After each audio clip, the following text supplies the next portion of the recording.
get this. Come on, y'all. Bless her, bless her.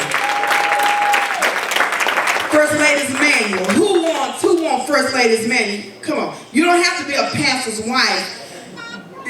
This transcends the boundary of being the wife of a pastor. You're the first lady of your home. It teaches you how to get a life and live and enjoy life and create discipline and a life of prayer.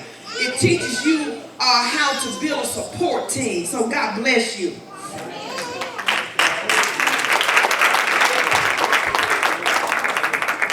All of that is strategy. Strategy. And God, we're in a season now where God is fine-tuning us. Say, I'm being fine-tuned.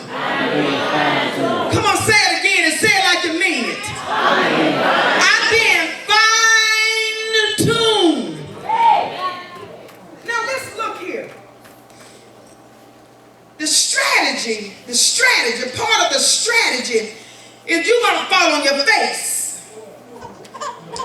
In verse 5, we see here where Ezekiel talked about, he said, the Spirit took me up and he brought me into the inner court. Somebody say the inner court.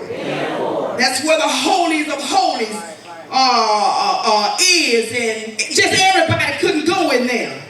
The priest could only go in once a year, and then he had to have himself together, because if not, they would drag him out, because you can't go into the presence of a holy God any kind of way. So here we see Ezekiel going into the inner court, and God is saying to us that it's symbolizing a personal relationship with God himself.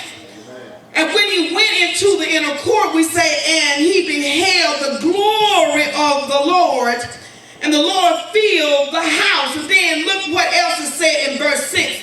He said, in his presence I heard him speaking unto me out of the house. Somebody say, I hear him speaking. I hear him speaking. See, he's fine-tuning your ears so that you can hear him speaking. Why were you created?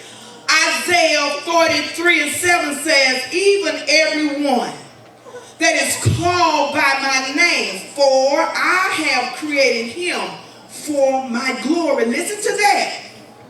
You were created. That's the primary reason. You were created for his glory. I have formed him, yea, I have made him. Now there are foundational requirements in order to bring complete glory to God. And they are salvation and baptism of the Holy Ghost. You can't modernize God. You can't ever get outside of needing to be saved and filled with the Holy Ghost. That's the problem in the world today. Everything that they do, they want the glory, so they're going to try and do it outside of God's glory. But our strategy is to fall on our face so that we can hear from God. Well, this foundational requirement of salvation and baptism of the Holy Ghost is not optional. Now after that, what are you going to do? After that, you're going to ask God, what is my purpose? What am I supposed to offer humanity? Then after that, after God gives you some revelation, and then you're going to say, God, I need vision for my life. Say, I need vision. Because the Bible tells us in Proverbs 29:18, it said, without vision we perish. And everything about you will perish.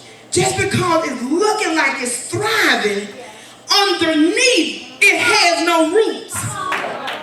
So without a vision, you perish.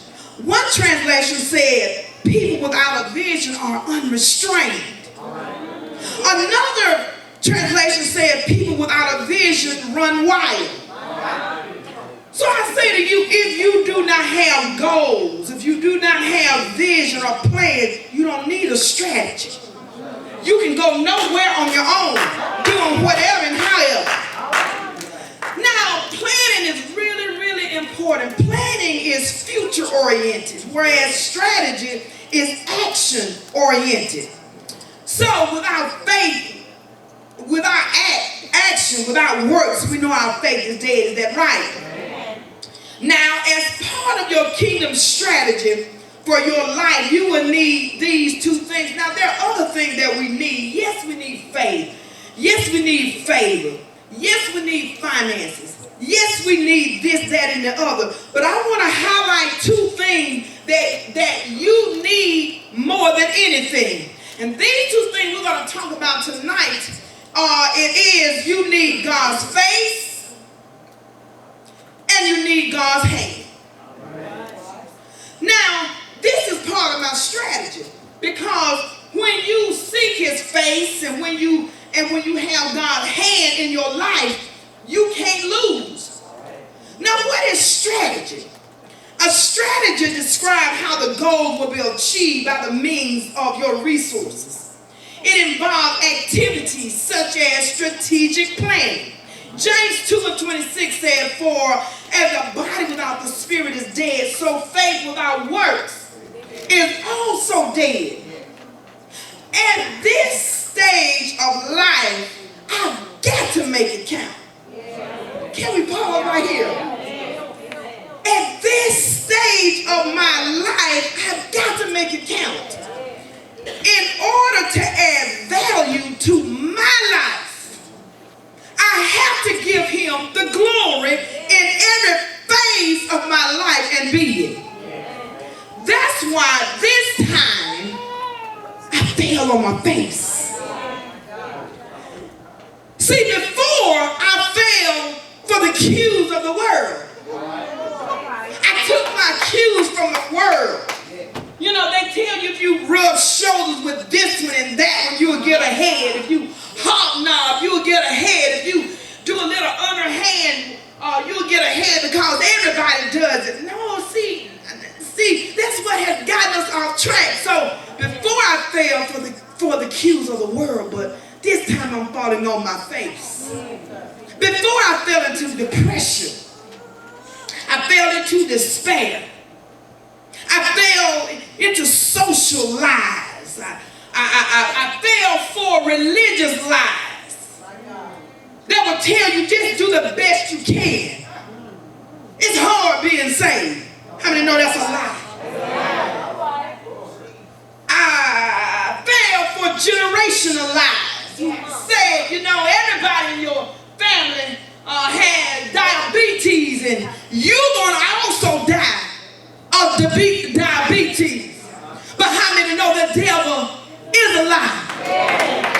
I fell for emotional lies. I fell for family lies. You'll never be nothing. You don't have the education that all the rest of your family, but it's something about how God handpicked the underdog. How many know God will raise you up and you don't have the same credentials as the head huncho on your job, but it's something about the favor of God that's on your life. They'll look to you for all of the answers. You gotta fall on your face and go with God. Before I fell for hormonal lies. Though my hormone, once you get to a certain age, your hormone, you just gonna have bad days from here on out, but the devil is a lie. I'm free, I'm happy, and I'm not ruled by my hormones. Come on, ladies. Come on, men, because we all have hormones. Before I fell for financial lies. See, falling for that lie, it was like you had to make a certain amount of money before you can accomplish anything like this. But that's why God took it down to the lowest denominator. He said you can become debt free, 1 penny. Hear God talking to us. God is saying tonight, stop looking at what you don't have. Stop looking at who's not in your corner, and start looking at the bigness of your God, because in God all things are possible. Before I fell for relational lies. Remember now, part of your strategy has to be seeking God's face. This time, I fell on my face. Now, the world's perspective to fall flat on your face is to fail thoroughly or in a spectacular or embarrassing way. Anytime you hear the world say, he fell flat on his face, the first thing we think of is failure. He fell on his face. But, noting a change of direction here, but, watch this kingdom difference. In Genesis 17:3, the Bible said that Abraham fell on his face. And God talked to him. Abraham fell on his face and God talked to him.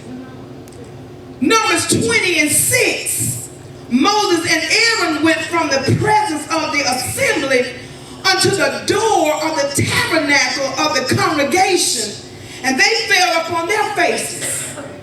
And the glory of the Lord appeared unto them. Tell your neighbor, you gotta be the doorkeeper of your family. You gotta be the doorkeeper of your home. Because the doorkeeper, it watches what come in, and it makes sure that what you put on the inside that's good don't get out. See, because everything that God gives us, the devil wants it. So the only reason he comes is to steal, to kill, and to destroy. So I am going to be the doorkeeper. God, see, falling on your face will place emphasis on being the doorkeeper, because the enemy is on the perimeter of your being, your home, your house, your marriage, your children, your family, and everything about you. He's lurking, he's walking around, he's trying to come up with a strategy as to how he can get on the inside and take out of you what God put on the inside of you. Take out of your children what God put on the inside of them. I want the devil to know today everything that God gave me, he's anointed and ordained me to keep it. He can't have it. So Moses and Aaron was in the door of the tabernacle. I'm the doorkeeper for my family, my home. If nobody else is praying, I'm praying. You know, it's something about a mother. She's sensitive and she senses things that's going on, and sometimes things that she sees nobody else sees. But God's hand is in her back, and she's trying to back away from the door, but she feels something in her back that push her back up there. And he's saying, if you back up, the enemy is gonna get in and he's gonna wreak havoc. Stay at the door. I got your back. Many times in scripture, God's people are encouraged to seek the face of God. A familiar verse declares, if my people who are called by my name will humble themselves. I don't care how long you've been saved. And pray. Somebody said pray.